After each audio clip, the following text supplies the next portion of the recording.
everyone, my name is Robin Austin. I'm a clinical associate professor at the University of Minnesota School of Nursing.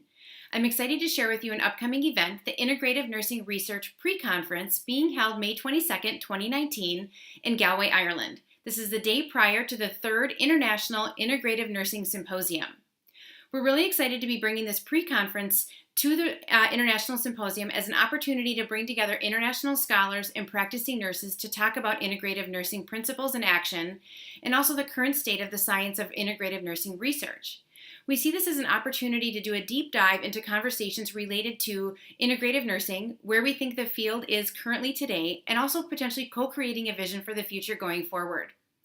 It's really a great way to come together and collaborate and to talk about the current state of the science, and we really hope that you'll engage with us in this conversation, and we really like to hear from practicing nurses as well as those doing research in this field.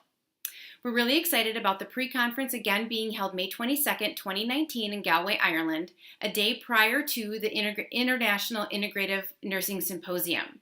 It will be a half-day session in the morning the day prior, and again, this is a really great opportunity for us to come together to learn from each other and share lessons learned about those doing research in the field. It will be an interactive day with lots of conversation and discussion, and hopefully we can really create a vision for us going forward in the future. Thank you so much, and we were really excited about this opportunity and hope to see you in Galway next spring. Thanks so much.